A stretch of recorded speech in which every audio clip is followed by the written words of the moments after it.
We all had that one teacher. You know exactly who I mean. The one where you suddenly cared deeply about attendance and started actually doing your homework. The one where you showed up 5 minutes early and pretended you had questions. This story is about that teacher, except one of her students did not just get a crush and quietly suffer through it the way the rest of us did. This kid proposed to her at 6 years old and then spent the next 12 years actually following through on it. Her name is Senpai, and she runs a small English conversation school out of a beat-up apartment building that has definitely seen better decades. The kind of place where the paint is giving up on the walls and the hallway light flickers on a schedule only it understands. She teaches kids English out of this apartment, and she is objectively stunning in a way that makes the whole operation considerably more complicated than it needs to be. The parents who come to pick up their kids linger just a little too long. The kids themselves develop opinions about English as a subject that they did not previously have. It is that kind of situation. So when one of her students, a small boy named Sho with ears that are slightly too large for the rest of him,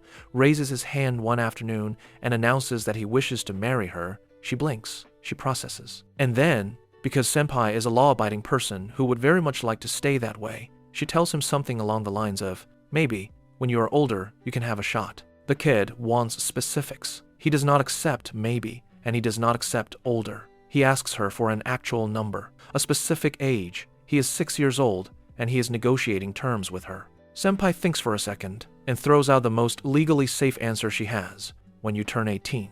The kid files this away with the intensity of someone signing a contract. He goes to middle school eventually and has to leave her class, but the visits do not stop. Every week, he shows up just to check in, and every single time, without fail, he asks her the same question. Do you have a boyfriend? She always says no. He always nods, satisfied, and leaves. This goes on for years, until entrance exam season rolls around, and then the visits just stop. Senpai figures he got into high school, found his footing, maybe found a girl his own age, and that was that. Kids forget these things. It was sweet while it lasted. She tells herself this. She mostly believes it. Cut to the present, and Senpai is alone in her apartment at 2 in the morning doing what she does most nights these days, which is getting quietly drunk and thinking about things she would rather not think about. She is 35 now. She says this out loud to nobody in particular. 35. The students go home every evening and take all the noise with them, and she is left in this apartment with a silence and whatever is in that bottle. She is the kind of woman who makes people stop mid-sentence when she walks into a room, and she cannot remember the last time she went on a date that meant anything. She thinks about Sho sometimes. Specifically, she thinks about the fact that when he used to visit her, that kid looked at her like she was the greatest thing he had ever seen in his life, and he said it out loud, and he was completely sincere about it, and she calls those days her golden era without even fully joking. The kids she teaches now are great, but none of them are giving her any sensei, I love you, energy. Not even close. Today's kids have girlfriends in elementary school, their romantic sensibilities develop in completely different directions, and there is nobody left who looks at the older woman with pure, devoted reverence the way Sho used to. She finds this irritating in a way she cannot fully explain. She lays down on the floor, just ends up there, stares at the ceiling, and really sits in it for a moment. The loneliness, the ceiling, the silence. She is going to lose her figure eventually. She does not even have a boyfriend right now. Forget marriage. She thinks about Sho and his ridiculous promise and smiles a little, bitterly, because there is no universe where that kid is still thinking about her. He is in high school, surrounded by girls his age, living his actual life. She is here on the floor. And then she does something about it. Kind of. She picks up her phone and starts looking up dating sites, because she has decided tonight is the night she stops waiting for life to show up and starts being proactive. The fact that she is doing this at 2 in the morning while lying on the floor slightly drunk does not seem like a red flag to her. It seems like initiative. She is in the middle of this deeply questionable decision when the doorbell rings. She sits up fast. Who rings a doorbell at this hour? She has no friends who would do this. She is not expecting anyone. And then it clicks. The bra. She ordered a new one online because finding one in her size at a regular store is basically a competitive sport she keeps losing, and the tracking said it was coming today. She scrambles up and runs for the door, genuinely excited in the way only a package arrival can make a person excited, fixes her face into something presentable, and pulls the door open. It is not the delivery guy. Standing in her doorway is someone tall, someone with fine hair and an outfit that looks like it came from a magazine, someone whose face belongs in a group photo on a stadium screen somewhere. She stares at him like he is an exhibit in a museum she did not know existed. And then he opens his mouth and says the one word that turns her entire brain sideways. Sensei. She does not move. He watches her not move. And then he introduces himself, and every single thing she thought she knew about this evening collapses at once. It is Sho. It is actually Sho. The boy with the big ears and the impossible promises who stopped visiting years ago has shown up at her door at this hour, looking like every answer to a question she did not know she was asking. She stares at him. He stares back. And just like that, the man of his word has arrived. Senpai's brain is doing several things simultaneously. One of them is trying to stay calm. The other ones are not helping. Because this is not the child she has been picturing whenever she thought about him. This is something else entirely. She has a very specific type. The kind of athletic, sharp-featured, quietly devastating type. And Sho has walked up to her door and become it so precisely that she momentarily wonders if he did that on purpose. She is trying to keep her face neutral while her internal monologue has completely given up on neutrality. And then Sho, because even at 18 he has always been able to read her better than she is comfortable with, starts to second-guess himself. He sees her silence, and his confidence flickers just slightly. He starts to wonder out loud if maybe he grew up wrong, if maybe he is not the type she is into, if maybe after all of this, he turned into the wrong version of himself. He looks genuinely vulnerable for exactly 1 second, this tall, confident person standing in her doorway quietly asking if he miscalculated the entire thing. Senpai cannot let that stand. She tells him to stop that right now. She assures him with more conviction than she intended to show that she is absolutely into guys like him. Very much so. A 3-5-year-old woman with a 1-8-year-old who looks like that standing at her door is not a problem she was prepared for, is what she is not saying. What she is saying is, she sees him. She approves of him. He can relax. Then she notices the uniform. He is still in his school uniform. He explains that he came straight here on the way home. It is his 18th birthday today, after all, and he had somewhere to be. He says he came expecting cake. The way he says cake makes it extremely clear he's not talking about cake. Senpai's brain short-circuits a little. She asks him, with the energy of someone who wants very much to sound unbothered, whether he is actually 18 or just saying that, so she ends up in handcuffs. He tells her it is not a crime today. His birthday is today. He has waited long enough. And then he catches himself because he noticed something in her expression just then, a flicker of something that tells him she has already been thinking about this scenario, and he calls her out on it with a smile that is entirely too confident for a person his age. Senpai scolds him for making dirty jokes and tells him to behave himself. She is absolutely right to do this. She is also clearly losing ground. But before this can go any further, the story flips back, because to understand why this boy is standing at this door right now, you need to see where it started. Sho remembers the first day he saw her, like it is burned directly onto the inside of his eyes. He was a kid, home in the middle of the day, and someone knocked. He went to get the door and pulled it open, and the sunlight was coming in from behind her, and she was just standing there, backlit, holding a stack of papers. And something in that kid's chest did something it had never done before. He froze completely. She asks if anyone is home, and he just stares at her. She asks again. He turns red. He starts saying things that are not words. Senpai cannot figure out what is happening to this child, whether he is shy or confused or possibly requires medical attention. His mother comes out, saves everyone from the sign language conversation Senpai was about to attempt, and Senpai introduces herself. She is going door to door in the neighborhood because she just opened a small English conversation school, and she is personally recruiting students, which is either very charming or slightly desperate, and is honestly both. She gives her pitch. Sho's mother says no, without much consideration. Senpai starts to leave. And then Sho, this frozen, speechless disaster of a child who could not produce a single coherent word 30 seconds ago, starts shouting. Every English word he knows comes out of him at once. Most of them he learned from watching things online that were not intended to teach English to children.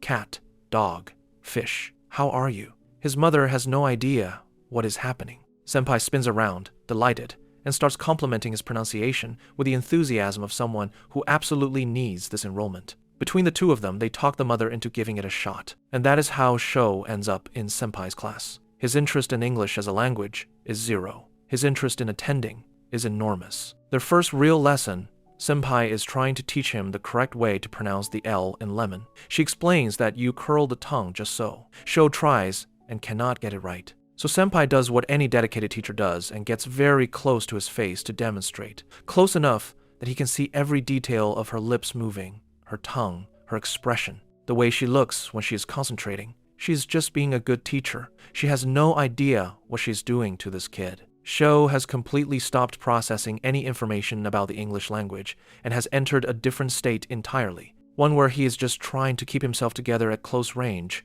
while she asks him to observe her mouth carefully. He does not learn how to say lemon that day. He does learn several other things. So Sho gets into high school and makes one critical mistake. He tells his friends about Senpai.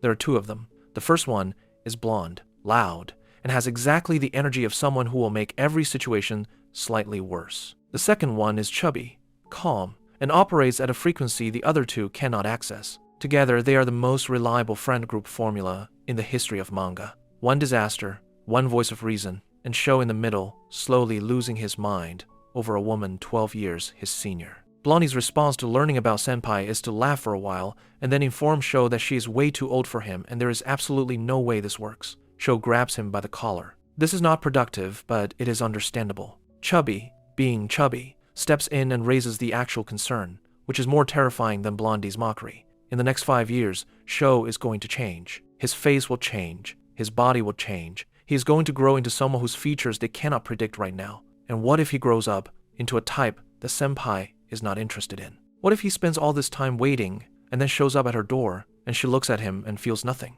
That thought lands on Sho like a piano dropped from a building. So, he does what any logical person does when faced with that fear. He starts doing reconnaissance. He keeps visiting Senpai every week, and every time he visits, he asks her if she has a boyfriend, and also, casually, what her type is. It irritates her to no end, but one day she mentions it. Her athletic crush, a famous baseball player, the sharp-featured, quietly devastating kind. She says it offhandedly. Sho processes it like a mission briefing. He joins the baseball club that same week. He starts waxing his hair to match the player's style. He is a child on a very specific long-term project. The problem is, he takes the training seriously, too seriously. He pushes himself through practice the way someone who needs to become a specific type of person pushes themselves. And somewhere in 8th grade, his knee starts giving him a dull ache that he ignores until the day he is running drills and his leg simply stops working right. He hits the ground. His teammates call for help. He ends up at the hospital completely freaked out,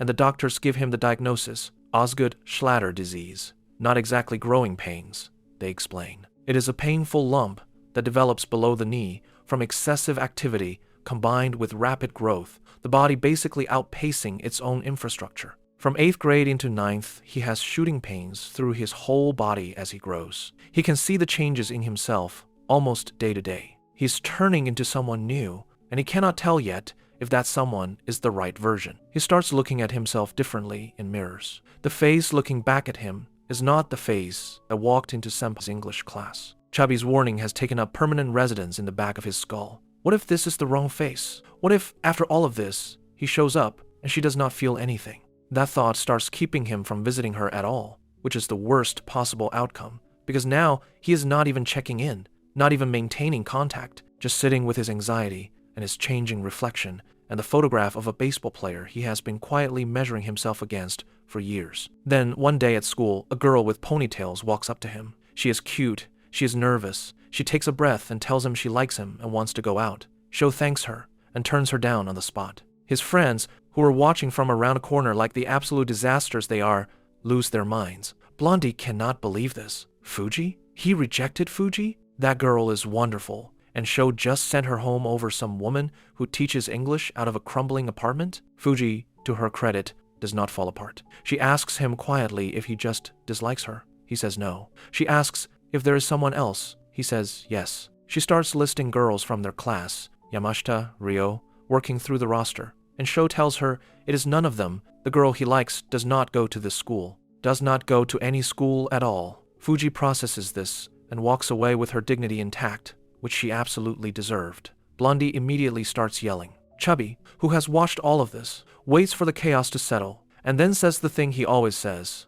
which is the right thing. He says they should wait until Sho is 18. If it works with Senpai, then great. If it does not, they will find him someone else. He also mentions that Sho has not visited her in so long that when he finally does show up, she is going to see a completely different person from the kid who used to stare at her lips during pronunciation lessons. And then Chubby does something quietly devastating. He holds up the photo of the baseball player and puts it next to Sho's face. They are nearly identical. If Senpai saw him right now, Chubby says, she might ask him for an autograph. Sho walks home that night, a little lighter than he has been in a while. Back to the present. The two of them are standing there in the doorway, breathing warm air into the evening, and Senpai is looking at Sho the way you look at something you thought you understood and suddenly do not. He is enormous. He is the exact face from that photograph. She is trembling slightly, which she would absolutely deny, and her eyes are doing something she would also absolutely deny. She tells him to hold on.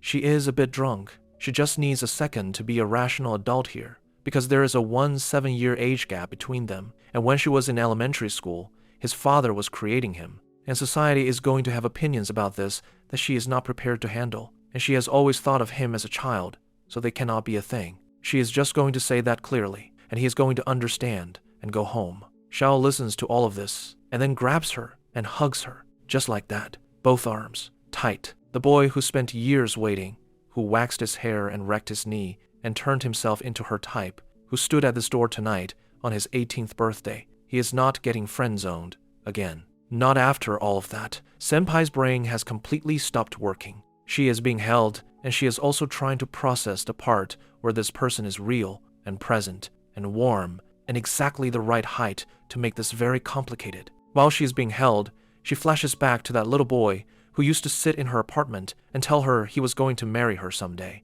and she remembers telling him to be 18 first. He was not joking then. He is not joking now. She pushes him back. She gets a hold of herself, says his name a few times, backs up, and tells him this cannot happen. He is still a child to her. She does not feel comfortable with this. She means it. She also looks like someone trying very hard to mean it. Sho's face does something complicated. He waited 5 years for this specific birthday, and he just got hugged rejected, which is somehow worse than a regular rejection because it means she felt something and chose against it anyway. And also, his friends are going to absolutely destroy him for this when he tells them. Senpai then starts pushing him back toward the hallway, which is a little much if we are being honest, and she accuses him of pretending to be an adult just so he can hug her and do other things she is not going to describe, and there is no way this is the same kid she tutored. She does not believe it for 1 second. She asks him why he showed up at her door at 7 in the evening without any warning whatsoever. She finds this insane behavior. The boy, who probably thought the worst she could say was no,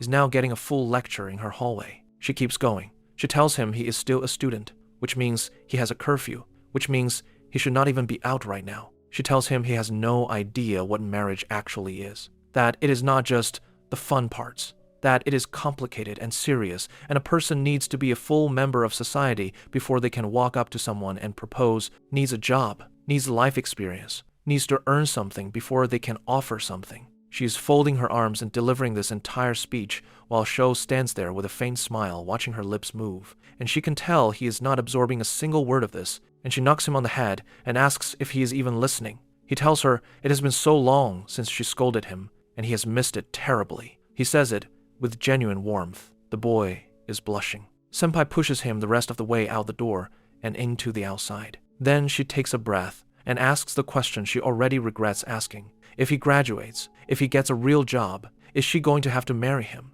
She knows the moment she says it that she has made an error, because that is not a rejection, that is a condition, and Sho knows the difference immediately. She catches herself and backpedals fast, telling him it is not that simple. There's a proper order to things, and at minimum they would need to go on a date first before anything else could even be discussed. She is blushing while she says this. She is aware she is blushing. She powers through it. Then she does something that Sho did not expect. She starts listing every reason he should not want her. She says she has no real hobbies worth talking about. She says she is boring, the kind of boring where people meet her and forget to be interested. She says on her days off she gets drunk alone and does not go outside or see anyone. She says she cannot cook, which for a 5-year-old woman she finds genuinely embarrassing. Her only real skill, she tells him, is speaking fluent English. That is the whole list. She's laying herself out like evidence and pointing at it. And here's the thing about this speech. She has given it before,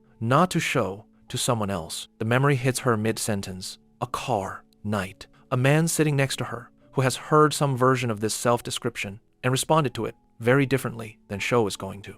That man told her their dates were always boring. He told her she had a great body and absolutely no idea what to do with it, that she kept shutting things down right when the energy was getting somewhere good, that she killed the mood every time by suggesting a snack or a movie, like she was terrified of the obvious next step. He told her she was uptight. He told her she was keeping him at a distance. And when he finally ran out of patience, he looked at her and called her a bland woman. And then he was gone, and that word has been sitting in her chest like a splinter ever since. Bland. She internalized it completely. It became the story she tells about herself. So she looks at Sho and tells him sincerely, she is a bland person. She has accepted this. He deserves someone who gives back the same energy he puts out, someone young and exciting and fun, and she is not that person, so he should go find a girl like that while he still has all the time in the world to do it. Sho lets her finish. He has been quiet through the whole self-demolition speech. He waited while she listed every flaw she could find in herself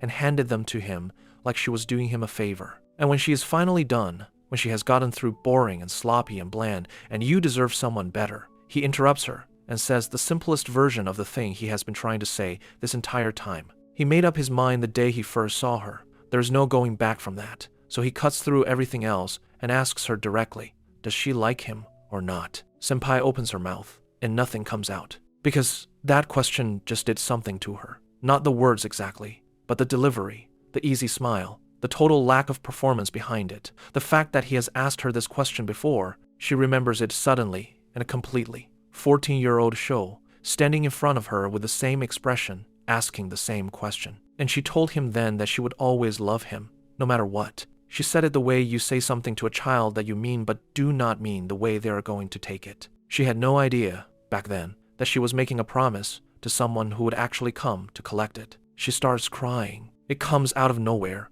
and it comes all at once, and she cannot stop it. Because here is what is actually happening. Underneath all the lectures and the self-deprecation and the pushing him out the door, this woman spent years with someone who told her she was not enough, not loving enough, not exciting enough, not willing enough to be what he needed. She walked away from that relationship carrying the word bland like a stone in her pocket, and somewhere along the way, she started to believe it was accurate. She thought she might just be the kind of person who cannot be loved the right way. And then this boy shows up on his 18th birthday, the same birthday she assigned him when he was 6, and he has clearly been thinking about her this entire time. And he is standing here asking her if she likes him with the same sincerity he had at 14, and it is too much to just absorb without something breaking open. Sho watches her cry for a moment. Then he reaches out and takes her hand gently, lifts it, and kisses it. And then he uses his own words against her. He looks her in the eye and tells her that he will always love her, no matter what. The exact words she said to him. The reverse card, played so quietly, it almost does not feel like a move. Senpai goes completely red. She cannot believe what just happened. She cannot believe any of this is happening. Sho gives her a second. Then he apologizes, genuinely, for showing up unannounced while she is half drunk. He says it was not the right time to start a conversation this important, and he probably should have thought that through. He is standing in front of her in the evening breeze, being unexpectedly thoughtful about it, and then he tells her what he is going to do from here. He is going to work hard. He is going to become a full member of society, the way she said, earn something real, prove himself. And until that day comes, he is going to keep visiting her and keep confessing to her over and over, as many times as it takes. He is not going to force anything. It is her life and her choice, and he will wait. But she should know that if she accepts him, he is going to give her more happiness than she knows what to do with. He says this last part in a way that makes it clear happiness is not the only thing on the menu. Senpai looks at him for a long moment. Then she says the thing that makes no logical sense given everything she is clearly feeling. She suggests he go date someone his own age. Practically speaking, she tells him, a boy who looks the way he looks, as tall as he is, with that face and that easy confidence, is not going to have trouble finding girls. He is surrounded by them every day at school. He could switch to a new one every week if he wanted to. Young, fun, uncomplicated girls who do not come with a 17-year age gap and a list of personal failures they recite at people. Why is he here? Sho actually laughs a little at this. Then he gets serious. He tells her he is only interested in her. He has been interested in her for 8 years. She knows this. She has watched him be interested in her for 8 years from up close, and it is frankly a little ridiculous to act surprised by it now. And he is not rushing anything, he adds. He does not want to sprint straight to the final destination. He wants to take this slow, do it right, actually build something. And she needs to stop calling herself boring because he does not find her boring at all. He finds her chaotic and flustered and a little scatterbrained and completely mischievous, and he loves every single version of it. He has loved her with her flaws from the very beginning. He reaches up and touches her face, runs his fingers along her cheek gently, the way you touch something you have waited a very long time to touch. And Senpai makes a sound somewhere between a protest and a cat purring that she will never acknowledge making. And then Sho tells her that ever since the day he first met her, she has been his son. Senpai pushes his hand away. She tells him that what he is saying does not make any sense and just makes him look cool for no reason. She tells him that calling her the son of all things is childish and means nothing. And then, because this moment calls for it, she finally tells him her name, her actual name, Hinata. She explains, with the energy of someone trying very hard to regain the upper hand, that just because her name contains the Japanese characters for son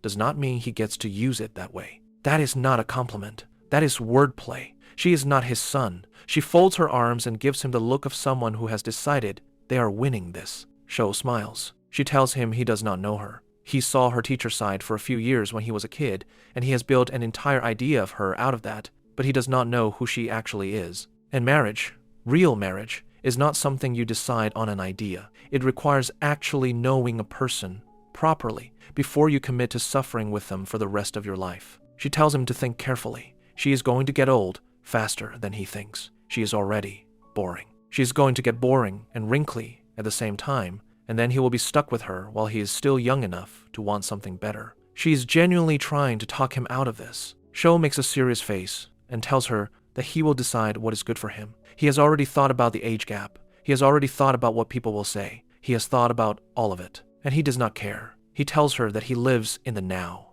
The future she is describing, all the complications and consequences, none of it is as real to him as this moment right here. Right now, he loves her. That is where he is. Hinata goes quiet. Then she tries the angle she thinks will work. She tells him that people change, that she will change, that the person she is right now is not a permanent thing and he should not make permanent decisions based on temporary feelings. It is a clean argument. She is proud of it. Sho tilts his head. He thinks about it, and then he asks her quietly if that means there's a chance the change goes in a direction where she falls in love with him. Hinata stares at him. She built a weapon, and he just turned it around in his hands and asked if it might help him. She calls him too optimistic. The word she uses is light, but her face is doing several things she did not authorize. Sho is clearly enjoying this, and that makes it somehow worse. He is 18 years old, and he just walked her in a complete circle using her own argument, and he has the audacity to look pleased about it. She tells him to go home. It is late. He should go. He stands up,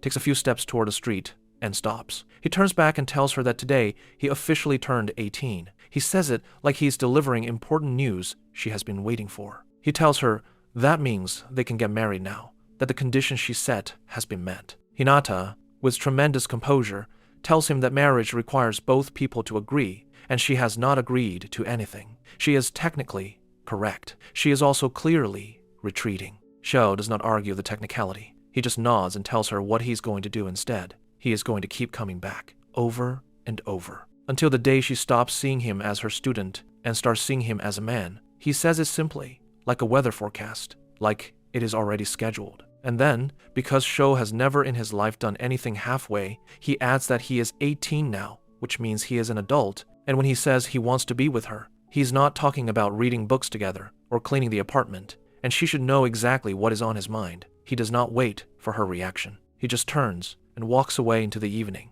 unhurried, like he has already won something and is simply given her time to figure it out. Hinata stands on the street alone for a moment, feeling absolutely clowned. She rushes back inside, slams the door, presses her back against it, and takes a long, slow breath because her body apparently needs that right now. She is sweating, visibly sweating. Part of her is convinced this was a dream and the alcohol is responsible, and she is going to wake up on her floor and none of it happened. Then, she starts going over every single moment of the last 30 minutes and finding new things to be mortified about in each one. She cried. She actually cried in front of him, like a person who had been waiting for someone to say exactly what he said. She is 35 years old, and she spent years giving other people lectures about maturity, and she was the one in this conversation who needed comfort. He pinched her cheeks. He told her she was beautiful at least 10 times without breaking a sweat. He took her shoes off at some point. She cannot even remember exactly when, and she just let that happen. She stood on a street corner getting flustered while he walked away looking like he had just wrapped up a very successful business meeting.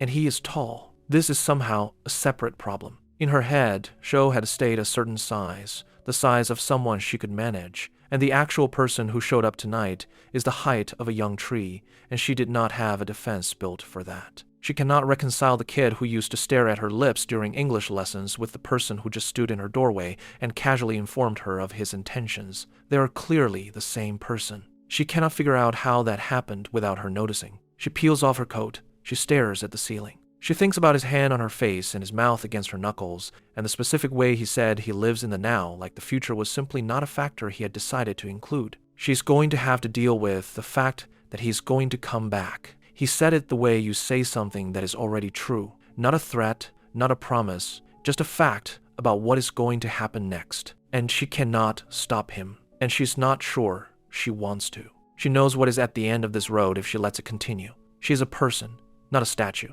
And she has feelings she is going to have to work very hard to keep in a box. As the adult in this situation, she is the one who has to hold the line. She is 17 years older. She is his teacher. She has responsibilities here that he does not have.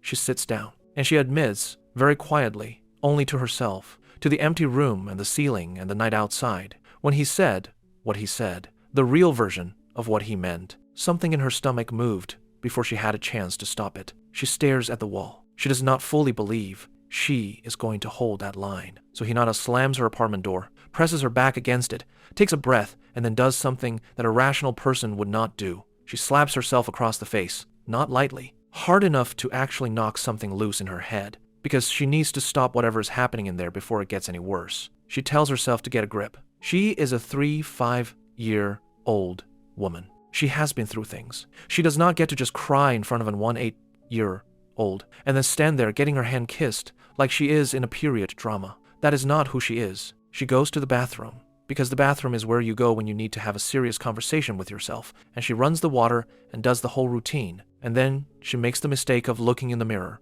Not a quick glance, a real look, the kind where you catalog everything honestly without giving yourself the benefit of flattering light. And what she sees is a body that is starting to do the thing bodies do. Things that were where they used to be are now slightly elsewhere. There is a softness to parts of her that was not always there. She is not falling apart, but she is 35 and she can see 36 from here. She thinks about Sho looking at her the way he looked at her, and she decides, firmly, that nobody is seeing this. Not him. Not anyone. Whatever is happening between them needs to end before he reaches a point where she has to be seen. Meanwhile, Sho is walking home doing the math on how he forgot to ask for her phone number. He had a whole evening, a hand kiss, a conversation that went for 30 minutes and covered marriage, career planning, and the full future of both their lives, and he walked away without her contact information. Just another day, another visit, another chance to figure this out from scratch next time. His phone buzzes. It is Fuji, apologizing for making things weird when she confessed,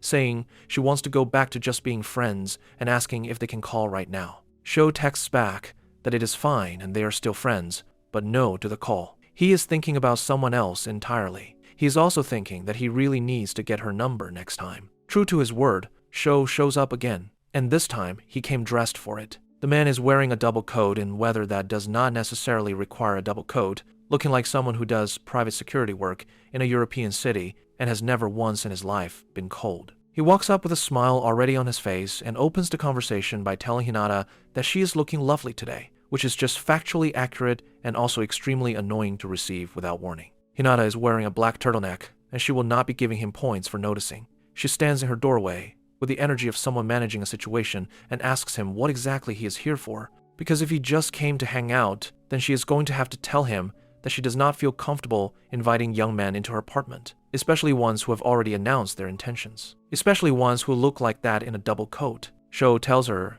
it is completely fine, and he is happy to stand outside. As long as he can see her face, he has no complaints. He means this. You can tell he means this because he says it the same way you state a preference about coffee, casually and without needing anything back from it. Then he looks her over once, just a quick scan, and tells her that her usual softer style is always cute, but this black look does something different for her, makes her look sharp, sophisticated, like a very specific and dangerous kind of teacher. He is satisfied with what he is seeing, and he is not hiding that. Hinata tells him to stop using compliments as weapons, and he tells her he is just being honest, and then she tells him to stop being honest, and he looks like he is enjoying every second of this. Then he tells her he has something he actually wants to talk to her about. Career stuff. He wants her advice. This catches Hinata slightly off guard because she was braced for another round of the same, and instead he is standing here looking almost nervous, asking her to hear him out on something serious. She asks him what it is. He tells her he is graduating next year,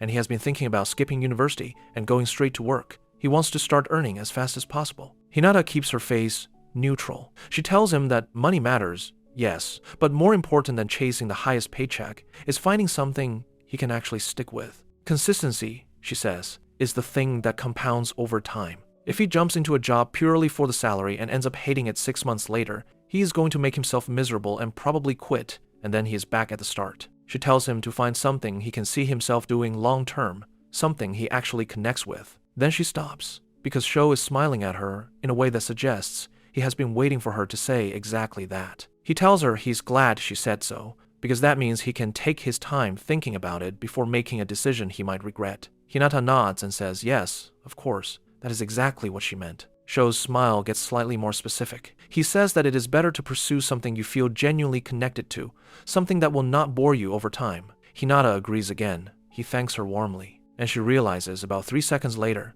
that she just gave him full permission to take his time pursuing something he is connected to while looking directly at her, and she walked into it completely. The boy used her own advice against her without even raising his voice. She pivots before he can enjoy the win any longer and asks him if there is actually a specific job he has in mind, because surely he did not come here just to get her general philosophy on career satisfaction. He hesitates for a real second, which is new. Then he tells her the pay might not be great at first, but he thinks he would be happy doing it. She tells him that is fine. Happiness at work is worth the trade. He tells her he wants to be an airplane mechanic. She blinks. She had him pegged as cabin crew, maybe a pilot, something that matched the face and the height and the general aura of someone who was built for being visible. Airplane mechanic was not the answer she was building toward, but she thinks about it for a moment and realizes it actually makes its own kind of sense. It is precise work, technical, the kind where getting it right matters in a way that most jobs will never make you feel. She tells him honestly that she thinks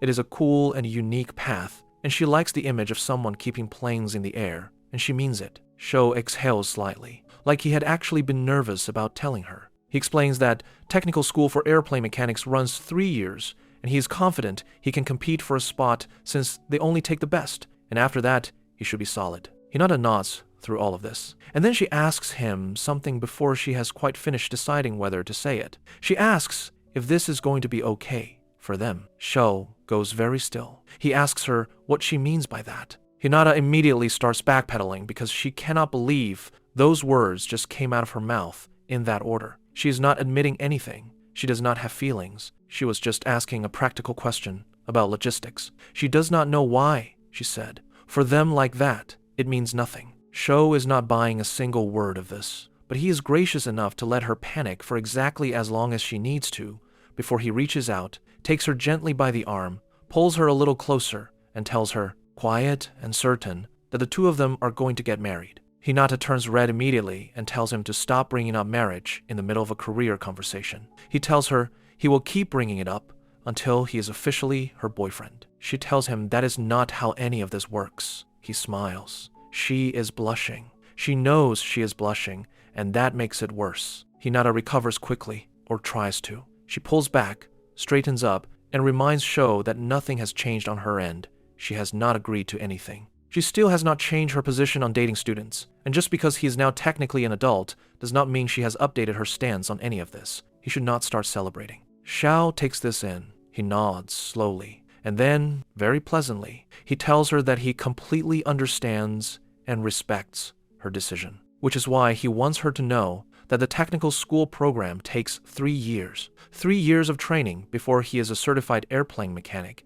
and financially stable enough to actually offer her something real, which means she's going to have to wait for him a little while longer. He says this last part with a calm that borders on criminal, like he is simply informing her of a scheduling conflict, and then he watches her realize that he just took her rejection and turned it into a countdown. She stares at him. He smiles. The manipulation was executed so cleanly she almost wants to give him points for it. But something else is happening underneath her annoyance, something she does not want to look at directly. 3 years. She does the math automatically, the way she has been doing math on herself for a while now. She will be 38 when he finishes, and for the first time since Sho walked back into her life, she feels something that is not irritation or confusion or careful distance. She feels uneasy, not about him leaving, about coming back to the silence he is going to leave behind. She has been alone for a long time, and she was used to it. She had made her peace with it. It was just the shape of her life. But somewhere between the first visit and this one,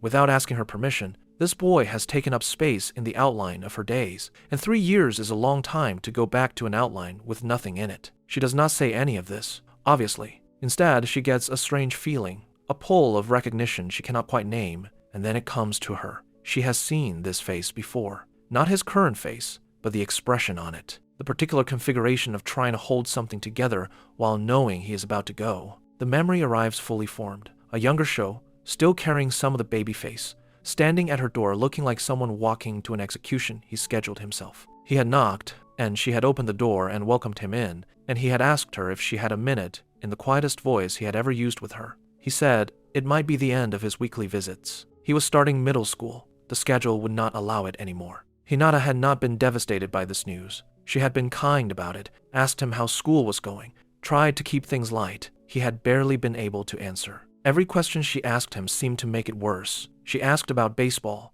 and he told her he might not be able to play for long due to his condition. And then he looked down at his knees and went quiet in a way that worried her for a second before he changed the subject entirely. He asked her if she was planning to stay in the apartment, stay in this building, keep teaching here. She said yes, probably until she retired, that she loved this job and could not imagine doing anything else. His whole face shifted when she said it, like a light coming back on. When he finally stood to leave, he turned back at the last second, and he told her something that was too big for a middle school kid to be saying, in a voice that was too steady for someone who was clearly trying not to cry. He told her that even if he could not visit for a long time, he needed her to stay right where she was. Just stay, because one day he would find her and come back for her with a marriage proposal. Then, he told her to just live her life and wait for him. She had felt bad about it at the time. She had watched him go and felt the specific kind of sadness you feel when someone cares about you more than you currently know how to care back.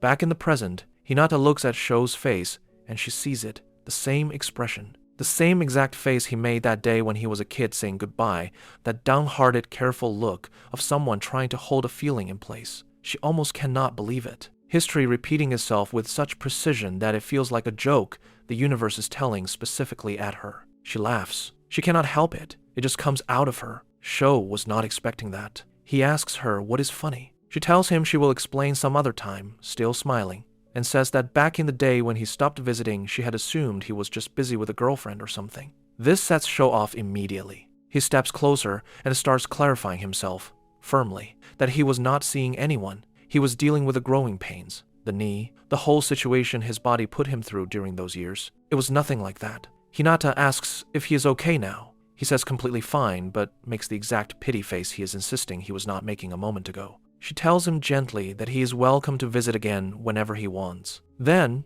she reminds him that within 3 years, she is going to be 38, and at 38, certain things start to go in directions that cannot be reversed, and there is a real chance that by the time he finishes technical school, the version of her he has been imagining will no longer match the version that actually exists. Sho agrees with this point for approximately 1 second before the implication of his own agreement catches up with him and he starts quietly spiraling about whether he should even enroll at all. Career on one side. The entire reason he's choosing that career on the other. 3 years is a long time. A lot can change in 3 years. Hinata watches him spiral for a moment. And then, because she has decided that the kindest thing she can do for this boy is make it easy for him to move on, she tells him that the technical school probably has plenty of girls. Probably some very nice, age-appropriate, non-complicated girls who are also interested in airplanes and would be genuinely available to him in the way she is not. She suggests he meet some of them early, give himself options,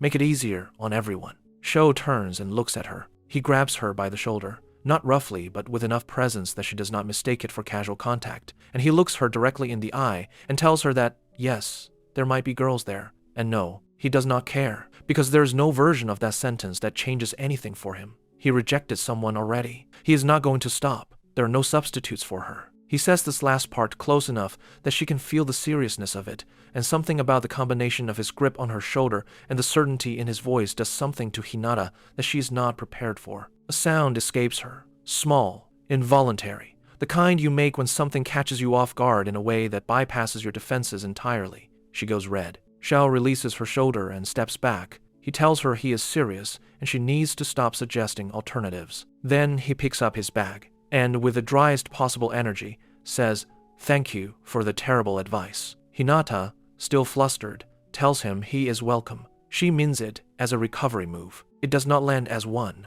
He stops at the edge of her walkway, and then, one more time, he asks her to stay. Just stay where she is and not go anywhere. He knows he is asking a lot. He knows he is not in a position to make demands, but he needs her to know that he is going to come back, and he needs her to still be here when he does, and he needs her to stay single until then. He says, "Please." He does not say it desperately. He says it the way you say, something you mean so completely that the word itself feels like a formality. Then he says goodbye and walks away. Hinata watches him go. Then she goes inside and rubs her temple and tries to think clearly about what just happened and what she's going to do about it. What she decides is that she has to be the one to end this, not redirect it, not slow it down, not manage it from a comfortable distance, actually end it, firmly. Because Sho is not going to stop on his own. She has now seen this boy operate across 2 different decades of his life, and he has never once stopped. So, she is going to have to be the one who draws the line clearly enough that there is no reading around it. She does not enjoy this plan.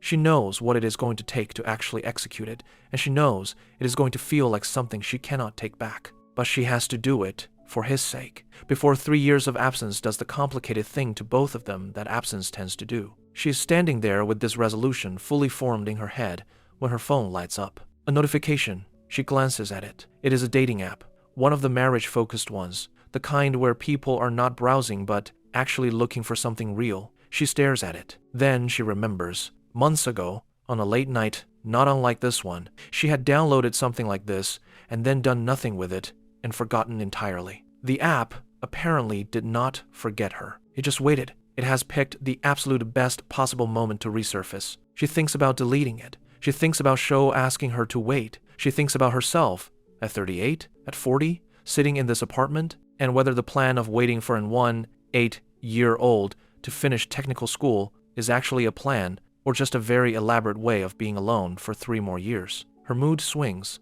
It swings back. She argues with herself for longer than she is proud of. And then, with the energy of someone making a decision before they can talk themselves out of it again, she presses the sign-up button. Fuji cannot let it go. She has tried the direct approach, she has tried the friendship reset, and she is still no closer to understanding what exactly is standing between her and Sho. Because there is clearly something. You do not turn down a girl the way he turned her down, with that much careful politeness and zero hesitation, unless there is already someone occupying that space completely. She needs information, and the 2 people most likely to have it are Blondie and Chubby. She tracks them down and asks them straight up if they are close with Sho. Blondie, who has never been accused of having a great poker face, immediately says, yes, they have been friends since they were kids. Fuji pivots immediately. She wants to know who this person is that Sho is so devoted to. She already suspects it is a girl from another school. She just wants confirmation. Blondie opens his mouth. Chubby slaps him from behind hard enough to reset his entire train of thought,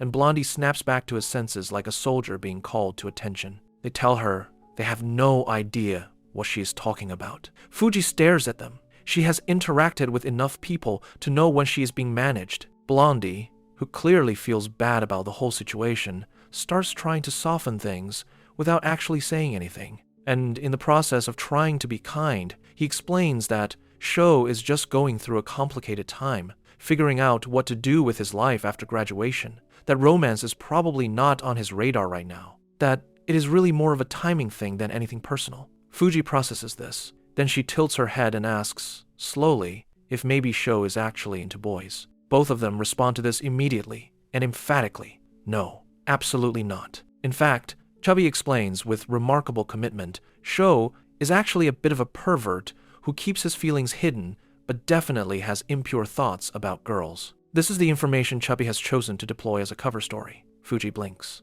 She leaves the conversation looking flushed and slightly more motivated than before, telling them she is going to work harder to impress him. The boys watch her go and then exhale simultaneously. They have successfully kept the secret and also possibly launched a rumor that Sho is a closeted pervert. They decide this is a net positive compared to the alternative and return to their natural state of doing nothing. Meanwhile, Sho is sitting alone in his classroom after the bell, packing his bag at the speed of someone who is not actually in a hurry to go anywhere. His head is full of Hinata. Specifically, it is full of the fact that he said goodbye to her again today, and now he has to not see her every day, and he has been here before and he does not love it. He starts thinking practically. If he gets a part-time job, he will have something to do with his time that is not thinking about her constantly. He will have money to save for when he eventually takes her somewhere worth taking her, and he will have the satisfaction of knowing he is building toward something real, a busy schedule with a purpose. He gets genuinely excited about this plan,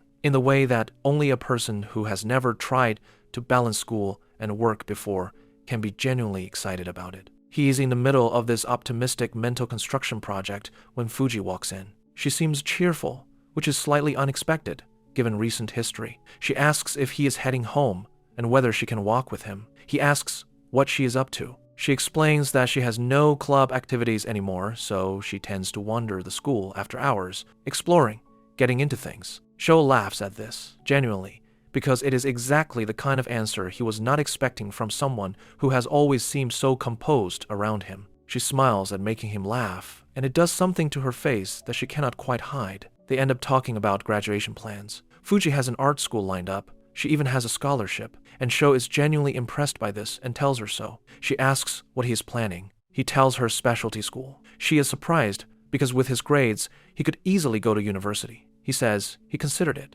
Circumstances changed. Fuji's expression shifts slightly as she puts together what kind of circumstance would make a smart, capable person redirect their entire post-graduation plan. She asks, with a tone that is trying very hard to be neutral, if this is something he is doing for the sake of his love life. Sho starts to stand up and mentions he just remembers something important. Fuji grabs his arm. She asks him for one favor. Just come to the art prep room with her for a few minutes. She needs help getting some things down from a high shelf, and judging by the altitude difference between them, it is pretty clear why she cannot do it herself. He agrees, because he is not the kind of person who says no to helping someone carry something, and because walking away abruptly twice in one conversation felt like too much. The art room is full of sculpted faces on shelves, plaster heads staring out from different heights and angles, and Fuji explains that she made all of them and has been taking them home a few at a time. The larger pieces at the top are the ones she needs help with. Sho climbs up on a chair and starts working through them, handing things down, and then Fuji points to a specific one.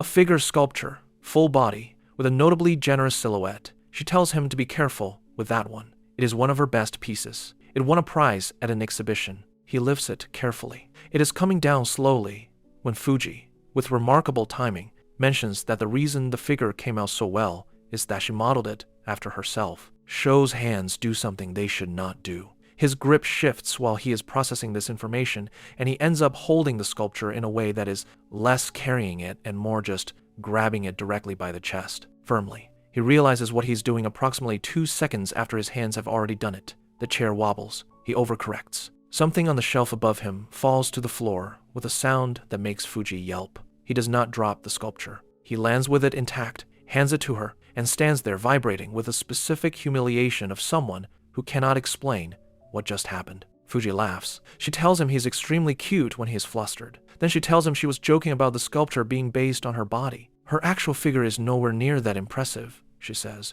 so he should relax. She then immediately undoes this reassurance by pointing to the sculpture's face and noting that it does look quite a bit like her. She asks if he agrees. He looks at it. He looks at her. He says, yes, the resemblance is there, though he has never seen her with her hair down, so he cannot be completely sure. Fuji does not react to this the way a normal person would react to a neutral observation. She reacts to it the way someone reacts when a door opens slightly in a direction they have been hoping for. She gets a little quiet. She says this sculpture represents her ideal figure, the version of herself she wishes she had, the one that would give her the confidence to stop holding back. She trails off. Sho gives her the look of someone who does not want to be the reason this conversation continues in the direction it is heading. Fuji reads it and stops herself. She apologizes for being persistent. She says she knows she has not been subtle about her feelings, and she is sorry for making things uncomfortable. But she also needs him to know that she is not going to give up. She says it plainly and without drama. And then she starts unbuttoning her coat. She tells him to look at her. She tells him not to turn away. She says she just wants to show him one time what he is choosing to walk away from. So at least he is making that choice with full information. She's not shaking. She is determined in a way that is almost alarming. Sho has gone completely still. He is watching this happen, and he has not stopped it yet. There is a demon in his head who is very interested in where this is going, and a better part of him that knows exactly what he is supposed to do. The coat comes open. He takes a breath, and he reaches out and stops her. He puts his hands on her shoulders and tells her no. He tells her this is not something he can do. He tells her quietly that she should do this kind of thing with someone it actually means something with. Someone who deserves it. Someone who will receive it the way it is meant to be received. He tells her she deserves that. He is not that person for her. He is sorry. Fujiko is still under his hands. Then she gets angry. She is grinding her teeth, and she is genuinely furious. The particular fury of someone who decided to be brave and got gently turned down for it. The anger does something physical. She grabs the front of her shirt and rips it open, button flying, because apparently she came too far to retreat now, and she wants him to see. She tells him she is completely serious about this. She tells him if anyone is going to be the first, she wants it to be him. Sho holds her by the shoulders and tells her to stop. He tells her to have some self-respect. He says it like he means it, and not like a rejection. Fuji tells him to let go of her. She tells him through the anger that he is the most important person to her, that he has always been kind to her in a way nobody else has, that his gentleness is what got her here in the first place. She says he can do anything he wants with her. She means this literally and completely. He looks at her. He makes the face of someone who has just understood something about himself that he cannot ununderstand. He tells her clearly that it is never going to happen, not in a million years. He cannot see her as anything other than a friend, and that is not going to change, and she should stop making this harder for both of them. He says he is sorry. He really is. Fuji goes quiet. Then she calls his name in a soft voice and asks him to look at her. He turns his head, and she takes off her shirt entirely. Sho's eyes go wide.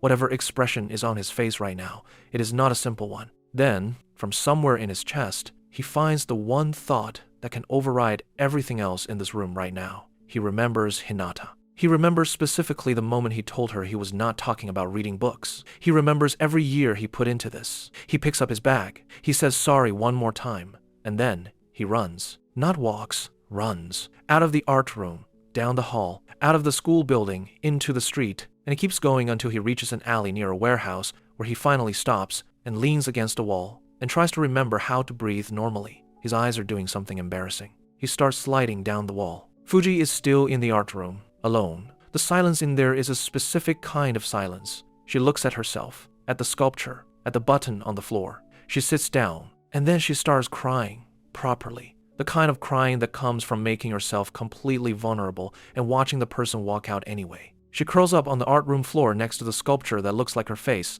and just lets it happen. And Sho is at his wall doing something similar. He's whispering to himself. He's scratching the side of his face the way you do when you cannot stand the thing you are thinking. He stares at his own hand like it belongs to a different person. He looks up at the sky and he asks out loud, with genuine desperation, why this has to be so hard. The girl he actually wants keeps shutting the door on him. And somehow, today, a completely different girl opened every door she had, and he had to be the one to walk away from that. He knows it was right. He knows it completely. He just wishes being right felt slightly less terrible. He sits there against the wall, and he talks himself back to center the way he always does, by thinking about her, by remembering why he said no, by deciding, one more time, that the only person he is giving any of this to is an English teacher in a rundown apartment building who has rejected him a statistically impressive number of times and will probably reject him again. He is not switching. He is not redirecting.